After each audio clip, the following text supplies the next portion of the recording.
Sir ಎಲ್ಲಿ sir ಇವತ್ತು nomination ಮೆರವಣಿಗೆ ಊರುಗಳ ಆಶೀರ್ವಾದದೊಂದಿಗೆ ಇವತ್ತು 11 ಗಂಟೆ ಸರಿಯಾಗಿ ನಾಮಪತ್ರವನ್ನು ಸಲ್ಲಿಸಿದ್ದೀನಿ.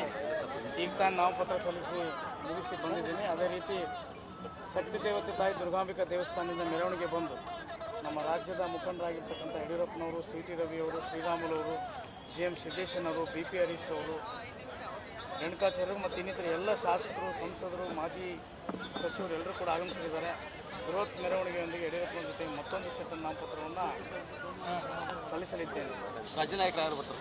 ಯಡಿಯೂರಪ್ಪನವರು ಬರ್ತಾರೆ, ಸಿ ಟಿ ರವಿಯವರು ಬರ್ತಾರೆ, ರಾಮುಲು ಬರ್ತಾರೆ, ಸೋನುಗೌಡ ನಾಯ್ಕ ಬರ್ತಾರೆ, ಜಿಲ್ಲೆಯಿಂದ ಸಿದ್ದೇಶಣ್ಣವರು ಇದ್ದಾರೆ, ಹರೀಶ್ ಅಣ್ಣವರು ಇದ್ದಾರೆ, ರವೀಂದ್ರನಾಥ್ ಅವರು ಇದ್ದಾರೆ ಹಾಗೂ ರೇಣುಕಾಚಾರ್ಯ.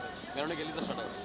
ಮೆರವಣಿಗೆ ದುರ್ಗಾಂಬಿಕಾ ದೇವಸ್ಥಾನದಿಂದ ಪ್ರಾರಂಭವಾಗಿ ಮಂಡಿಪೇಟೆ, ಚೌಕಿಪೇಟೆಯಿಂದ ಬಂದು ಇಲ್ಲಿ ವಸಂತ ಟಾಕಿ, ಕಾಯಿಪೇಟೆ, ಬಸವೇಶ್ವರ ದೇವಸ್ಥಾನದ ಮುಂದಾಸಿ ಮಹಾನಗರ ಪಾಲಿಕೆ ತಲುಪ್ತೀವಿ.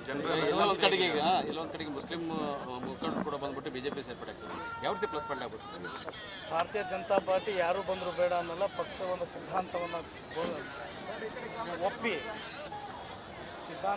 ಬಂದವ್ರಿಗೆ ಯಾವತ್ತೂ ಕೂಡ ಬೇಡ ಅನ್ನೋ ನಮ್ಮ ಪಕ್ಷ. ನಮ್ಮ ಜೊತೆಗೆ ಕೈಗೆ ಶಕ್ತಿ ಕೊಟ್ಟು ನಮ್ಮ ಜೊತೆಗೆ ಸೇರಿ ಕೆಲಸ ಮಾಡ್ತಾರೆ. ನಮ್ಮ ಪಕ್ಷ ಜೊತೆಗೆ ಮುಕ್ತ ಆಹ್ವಾನವನ್ನು ಯಾವ ಅಜೆಂಡಾ ಮುಖಾಂತರವಾಗಿ ನೀವು ಇದಕ್ಕೋಸ್ಕರ ಸರ್ ಈಗ ನಾನು ನಿನ್ನೇನು ಹೇಳಿದ್ದೆ ತಮ್ಮ ಎದುರಿಗೆ, ಕಾಂಗ್ರೆಸ್ ಎದುರಾಳಿ ಅಷ್ಟೇ, ನನಗೆ ಯಾರೂ ಅಲ್ಲ. ಕಾಂಗ್ರೆಸ್ ದುರಾಡಳಿತ ವ್ಯವಸ್ಥೆ ವಿರುದ್ಧ ನಮ್ಮೆಲ್ಲ ಬೂತ್ ಮಟ್ಟದ ಕಾರ್ಯಕರ್ತರು ಹೋರಾಟ ಮಾಡ್ತಾರೆ. ಅವ್ರಿಗೆ ಎರಡನೇ ಮಾತಿಲ್ಲ.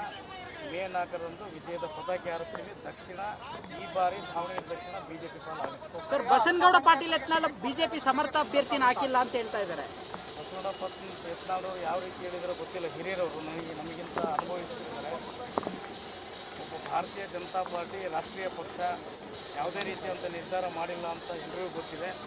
ಮೇ 4ಕ್ಕೆ ಉತ್ತರ ಕೊಡ್ತೀವಿ, ನೋಡ್ತೀವಿ. ಸರ್, ಕಾಂಗ್ರೆಸ್ ಟಿಕೆಟ್ ಬಗ್ಗೆ ಏನಾದರೂ ಕಾಮೆಂಟ್ ಮಾಡ್ತೀರಾ? ಸರ್, ಈಗ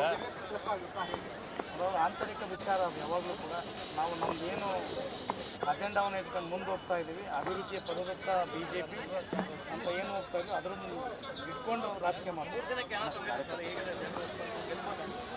ಸರ್, ತುಂಬ ಒಳ್ಳೆಯ ಆಲ್ರೆಡಿ ದಾವಣಗೆರೆ ದಕ್ಷಿಣ ಕ್ಷೇತ್ರದ ಮತದಾರರು ಮತ್ತು ಕಾರ್ಯಕರ್ತರು ಭಾಳ ಹುಮ್ಮಸ್ಸಿನಲ್ಲಿದ್ದಾರೆ.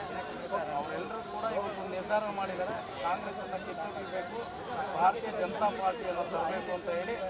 ಇವತ್ತು ಅದಕ್ಕಿಂತ ಎಲ್ಲ ಖುಷಿಯಾಗಿ ಏನಿದೆ, ಒಬ್ಬ ಸಾಮಾನ್ಯ ಕಾರ್ಯಕರ್ತರಿಗೆ ಟಿಕೆಟ್ ಕೊಟ್ಟಿದ್ದಾರೆ ಅನ್ನೋಂಥದ್ದು ಏನಿದೆ ಅದು ಭಾಳ ಹುಮ್ಮಸ್ಸಿದೆ. ದಾವಣಗೆರೆ ದಕ್ಷಿಣದಲ್ಲಿ ಒಬ್ಬ ಬಡವನ ಮಗ, ಹಮಾಲಿ ಮಾಡ್ತಕ್ಕಂಥ ನಮ್ಮ ಮಗ ಇವತ್ತು ಶಾಸಕನ ಮಾಡಲೇಬೇಕು ಅಂತ ಹೇಳಿ ದಾವಣಗೆರೆ ದಕ್ಷಿಣ